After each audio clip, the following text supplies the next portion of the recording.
प्रिय विद्यार्थियों, कोटा विश्वविद्यालय कोटा के सिलेबस के अनुसार एमए फाइनल के पेपर एग्रीकल्चरल ज्योग्राफी या कृषि भूगोल के अंतर्गत आज हम जो एक महत्वपूर्ण टॉपिक है कृषि प्रदेश, एग्रीकल्चरल रीजन्स जिसे हम कहते हैं, उस पर चर्चा करेंगे। कृषि भूगोल में कृषि प्रदेश की जो अवधारणा है वो बहुत महत्वपूर्ण है। जैसे अन्य कोई भी जो प्रदेश होते हैं, चाहे हम भौतिक प्रदेशों की बात करें या आर्थिक प्रदेशों की बात करें या औद्योगिक प्रदेशों की बात करें, तो इसी प्रकार से कृषि प्रदेश जो हैं वो भी अपना भूगोल के अध्ययन के अंतर्गत बहुत महत्वपूर्ण स्थान रखते हैं। कृषि प्रदेश की जो संकल्पना है वो एक गतिशील कह सकते हैं हम, क्योंकि कृषि एवं प्रदेश दोनों ही अर्थ समय समय पर एक तरह से परिवर्तित होते रहे हैं और इसी परिवर्तन के फलस्वरूप कृषि प्रदेश से संदर्भित विभिन्न विचारधाराएं विरोधाभासी हमें देखने को मिलती हैं। भूगोलवेत्ता अपने अपने ढंग से कृषि के भिन्न भिन्न प्रतिमानों के आधार पर कृषि प्रदेशों का उन्होंने निर्धारण किया है। इसमें उन्होंने भौतिक, आर्थिक, सामाजिक, सांस्कृतिक कारकों के फलस्वरूप कृषि प्रदेश में या कृषि के प्रकार में जो प्रादेशिक समरूपता, संबद्धता तथा भिन्नता जो मिलती है, जिसके आधार पर कृषि प्रदेशों का निर्धारण किया जाता है, वो करने का उन्होंने मुख्य रूप से प्रयास किया है। बुचानन ने 1959 में कृषि प्रदेशों को परिभाषित करते हुए कृषि से संबंधित प्रक्रियाओं का उन्होंने उल्लेख किया है और जिसके आधार पर प्रदेशों की सीमाओं का परिसीमन किया जाता है। इनके अनुसार शस्य सहचर्य, शस्य पशुपालन सहचर्य तथा फार्म क्रिया प्रविधियों आदि मापदंडों के आधार पर कृषि प्रदेश मानचित्रों का निर्माण जो है वो किया जाता है। गिलबर्ट ने 1960 में प्रदेश का स्पष्टीकरण करते हुए लिखा था कि प्रदेश की व्याख्या करना उतना ही कठिन है जितना कि व्यक्ति विशेष के व्यक्तित्व की चर्चा करना। ये इनका ऐसा विचार था। इसी प्रकार ग्रीक ने 1969 में कृषि प्रदेश के अध्ययन में कृषिगत विशेषताओं तथा उत्पादन विधि संबंधी विभिन्नताओं के क्षेत्रीय विश्लेषण को महत्वपूर्ण बतलाया था। इसी प्रकार डरवेंट विटेल्सी ने, जिन्होंने कि बहुत कृषि प्रदेशों के संबंध में या कृषि पद्धतियाँ जिसे हम कहें, उनके लिए बहुत महत्वपूर्ण काम किया था। विटेल्सी का जो 1936 में जो इन्होंने कृषि प्रदेशों की अवधारणा दी थी और उनका पूरा विस्तृत विवरण दिया था, वो बहुत महत्वपूर्ण है कृषि भूगोल के अंतर्गत। इनके अनुसार कृषि प्रदेश ऐसे विस्तृत क्षेत्र होते हैं जहाँ फसलों की किस्मों तथा उनकी जो उत्पादन विधि है उनमें समरूपता देखने को मिलती है। साथ ही कृषि भूमि उपयोग में विशिष्टता जन्य संबद्धता भी मिलती है। और उन्होंने कहा था कि कृषि प्रदेशों में ये जो संबद्धता है वो हमें 5 रूपों में, फसल तथा उत्पादन विधि के रूप में, कृषि में प्रयुक्त उपकरण के रूप में, कृषक आवास के रूप में, रहन सहन का ढंग तथा जीवन स्तर के माध्यम से इनको हम माप सकते हैं या इनको मापा जा सकता है। इस प्रकार एक प्रदेश अपने पड़ोसी जो कृषि प्रदेश से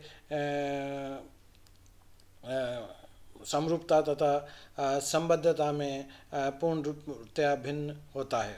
इस संदर्भ में अमेरिकी जो भूगोलवेत्ता संघ है AAAG जिसे हमने कहते हैं, उन्होंने 15वीं वर्षगांठ के अवसर पर गार्नियर द्वारा विटेल्सी की दी गई परिभाषा का उल्लेख कई अर्थों में उपयोगी एवं महत्वपूर्ण बताया था।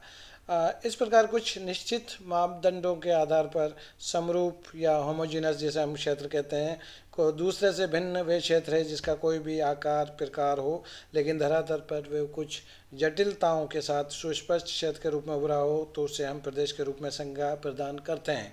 अतः हर एक प्रदेश में कुछ निश्चित विशेषताओं का समावेश होता है जिसे ओडम और मूरे ने स्पॉन्टेनियस अनरेस्ट्रिक्टेड एरिया इंडेफिनिट के रूप में स्वीकारा है। और इस प्रकार प्रदेश होते ही असीमित तथा अनिश्चित गुणों वाला क्षेत्र है।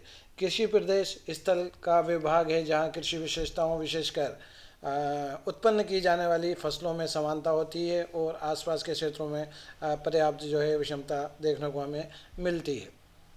कृषि प्रदेशों के हृदय क्षेत्र तो सुगमतापूर्वक पहचाने जा सकते हैं, लेकिन दो कृषि प्रदेशों के मध्य की सीमा निर्धारित करना एक प्रकार से हम कह सकते हैं ये एक दुष्कर कार्य या एक मुश्किल काम है। कृषि प्रादेशिकरण हेतु अपनाए गए उपागमों को हम मुख्य रूप से 5 वर्गों में रख सकते हैं। पहला हम कह सकते हैं कि परंपरागत उपागम। इसके अंतर्गत ट्रेडिशनल अप्रोच जिसे हम कहते हैं, कृषि प्रदेश अध्ययन की ये सबसे प्राचीन पद्धति है। इसमें किसी देश या क्षेत्रीय इकाई को धरातलीय स्वरूप, जलवायु आदि के आधार पर प्रदेशों में वर्गीकृत किया जाता है। इस दृष्टि से केवल एक फसल को ही क्षेत्रीय वर्णन का आधार माना जाता है और सर्वप्रथम इस उपागम के प्रयोग का श्रेय ब्रिटिश भूगोलवेत्ताओं को है, जो 1940 के पूर्व कृषि प्रदेशों के सीमांकन में धरातलीय स्वरूप के आधार पर उन्होंने किया था। तत्पश्चात अमेरिकी कृषि भूगोलवेत्ताओं ने जलवायु को आधार मानकर कृषि प्रदेशों का परिसीमन किया। भारत में भी इसी दृष्टिकोण को कृषि प्रदेशों के परिसीमन हेतु प्रयोग में लाया गया है। इसी प्रकार दूसरा उपागम हम कह सकते हैं फार्मिंग पद्धति उपागम या फार्मिंग सिस्टम अप्रोच। इसमें कृषि को उद्यम के रूप में अध्ययन किया जाता है, फार्मों को औद्योगिक इकाई माना जाता है। इस प्रकार के कृषि प्रदेश अध्ययन संयुक्त राज्य अमेरिका, पश्चिमी यूरोपीय देशों, कनाडा, ऑस्ट्रेलिया तथा न्यूजीलैंड आदि देशों में हमें देखने को मिलता है। इस उपागम में कृषि का स्वरूप आर्थिक दृष्टि से ओतप्रोत होता है। इस उपागम में दुग्धोत्पादन, मुद्रादायिनी जो फसलोत्पादन है तथा मांस ऊन उत्पादन प्रकार की कृषि में इसे विभाजित किया जाता है मुख्य रूप से। तीसरा हम उपागम कह सकते हैं बहुकारक उपागम या मल्टी फैक्टर एनालिसिस अप्रोच। इसमें कृषि को प्रभावित करने वाले सभी जो कारक हैं उनके आधार पर किसी क्षेत्र को कृषि प्रदेशों में विभाजित किया जाता है। साथ ही साथ कारकों के अंदर संबंधों तथा अंतर प्रभावों का विश्लेषण एवं संश्लेषण भी इसके अंतर्गत किया जाता है। इस उपागम का प्रयोग कोस्टोविस्की ने पोलैंड के कृषि प्रदेश के विभाजन में किया है। इस प्रविधि का श्रेय अंतर्राष्ट्रीय भौगोलिक परिषद 22वीं जो IGU 1972 जो मॉन्ट्रियल कनाडा में हुई थी उसको है, जिसमें कोस्टोविस्की की अध्यक्षता में एक समिति का गठन विशेष स्तर पर कृषि प्रदेशों को परिसीमन के लिए किया गया था। इन्होंने कृषि प्रदेशों के निर्धारण में सामाजिक सांस्कृतिक मापदंडों को विशेष महत्व प्रदान किया है। चौथा जो उपागम है उसको हम कह सकते हैं शस्य संयोजन उपागम या क्रॉप कॉम्बिनेशन अप्रोच। इस उपागम का प्रयोग कृषि प्रदेशों के निर्धारण हेतु अनेक विद्वानों द्वारा किया गया है। इसका विशेष प्रचलन जीवन निर्वाह कृषि व्यवस्था वाले देशों में हुआ है, जहां अनेक खाद्यान्न शस्यों का उत्पादन उदर पूर्ति के लिए किया जाता है।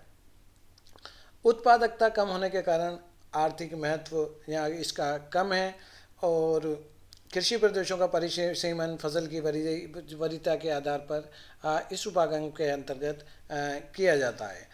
भारतीय विद्वानों ने इस कृषि में खाद्यान्न फसलों को विशेष रूप से अपनाया है, क्योंकि यहाँ की कृषि में खाद्यान्न फसलों को विशेष महत्व दिया जाता है, जबकि मांस, पशुपालन, दुग्धोत्पादन, मुर्गी पालन आदि को नगण्य समझा जाता है। हमारे देश में इस उपागम को अपनाकर स्वर्गीय कुमारी P सेनगुप्ता और SS Bhatia, NP Iyer, professor Jasbir Singh, MF Siddiqui, Nityanand आदि ने शस्य संयोजन के आधार पर कृषि प्रादेशिकरण संपन्न किया है। BN सिंह ने भी देवरिया तहसील के कृषि भूमि उपयोग अध्ययन में शस्य संयोजन प्रदेश का निर्धारण फसल क्षेत्र वरीयता के आधार पर किया है। पांचवा और अंतिम जो उपागम है वो है प्राविधिकीय ज्ञान उपागम या टेक्निकल नो हाउ अप्रोच, जिसे हम कह सकते हैं।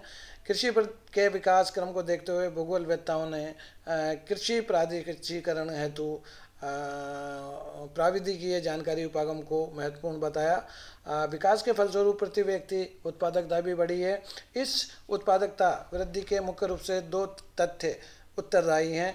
एक कह सकते हैं हम उच्च स्तरीय प्राविधिकीय ज्ञान और दूसरा कह सकते हैं हम प्रति व्यक्ति सुलभ संसाधन की प्रचुरता।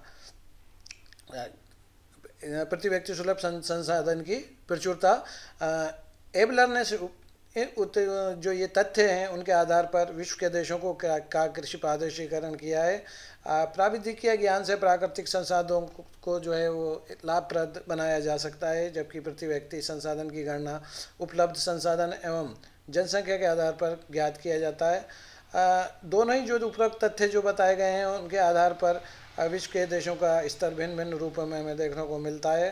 प्राविधिकीय तथा संसाधन उपलब्धता की दृष्टि से संयुक्त राज्य अमेरिका, कनाडा और सोवियत रूस, प्राविधिकीय दृष्टि से जापान, स्विट्जरलैंड तथा स्वीडन विकसित देश हैं, जबकि प्राकृतिक संसाधनों की दृष्टि से ये पीछे हैं। वहीं चीन, भारत में तकनीकी विकास न होने के कारण प्रति व्यक्ति जो उत्पादकता है वो बहुत ही कम है। इस प्रकार इन तथ्यों के आधार पर विश्व को 4 मुख्य अवस्थाओं में रखा जा सकता है। इसका जो वर्गीकरण है उन राष्ट्रों के नामों के ही आधार पर किया जा सकता है जो इसके प्रतिनिधित्व हैं। पहला संयुक्त राज्य अमेरिका प्रकार, दूसरा यूरोपीय के प्रकार, तीसरा मिस्र प्रकार तथा चौथा कह सकते हैं हम ब्राज़ील प्रकार। रूपक प्रधानता फीचर डोमिनेंस के आधार पर कृषि भूगोलवेत्ताओं ने प्रादेशिक अध्ययन में अपनाए गए उपागमों को जो है वो मुख्य रूप से 3 कोटियों में रखा है, जिनकी चर्चा हम अगले लेक्चर में करेंगे।